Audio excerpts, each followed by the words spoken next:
أعوذ بالله من الشيطان الرجيم. بسم الله الرحمن الرحيم. فاسألوا أهل الذكر إن كنتم لا تعلمون. السلام علیکم ورحمۃ اللہ وبرکاتہ۔ کسی نے ایک حدیث بھیجی ہے اور اس کی تحقیق پوچھی ہے۔ اس حدیث کا مفہوم اس طرح سے ہے کہ نبی کریم صلی اللہ علیہ وسلم ایک بار کھانا کھا رہے تھے کہ وہاں سے ایک طوائف کا گزر ہوا۔ اس نے نبی کریم صلی اللہ علیہ وسلم پر طنز کیا کہ کیسا نبی ہے جو اکیلے کھاتا ہے، کسی کو پوچھتا تک نہیں ہے۔ نبی کریم صلی اللہ علیہ وسلم نے اس طوائف کی بات کو سن کر جواب دیا کہ آؤ تم بھی بیٹھ جاؤ، اور وہ آ کر آپ صلی اللہ علیہ وسلم کے دسترخوان پر بیٹھ گئی۔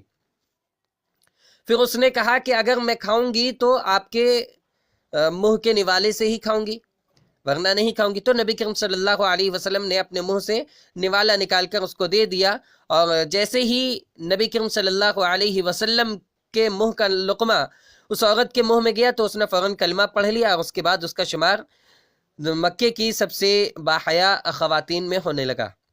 یہ روایت بھیجی گئی ہے، لیکن مجھے جو روایت ملی ہے معجم الکبیر میں، اس میں الفاظ مختلف ہیں اور اس میں مسلمان ہونے کا تذکرہ نہیں ہے۔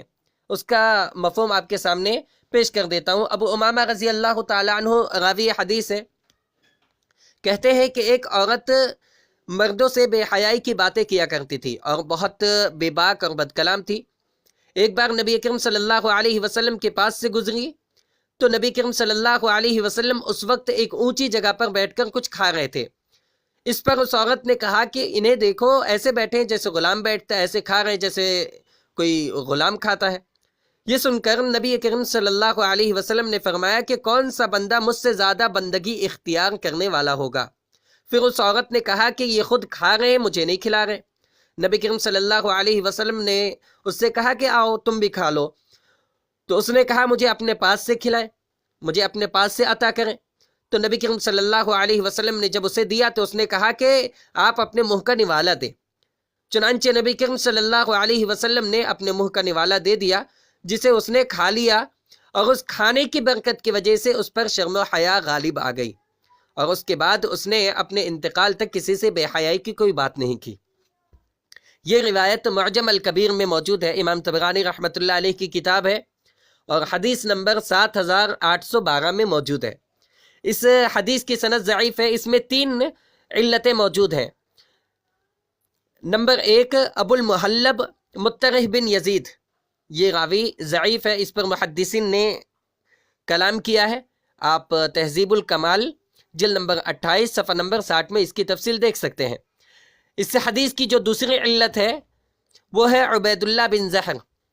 اس کے متعلق حافظ ابن حجر رحمۃ اللہ علیہ کہتے ہیں صدوق یخطئ، اور امام ذہبی رحمۃ اللہ علیہ کہتے ہیں فی اختلاف، اس کے متعلق اختلاف ہے، وَلَهُ مناکیر، اور اس کی حدیثیں منکر بھی ہوا کرتی ہیں، اور امام احمد نے اس کی تضعیف کی ہے، امام نسائی کہتے ہیں لا بأس بہ۔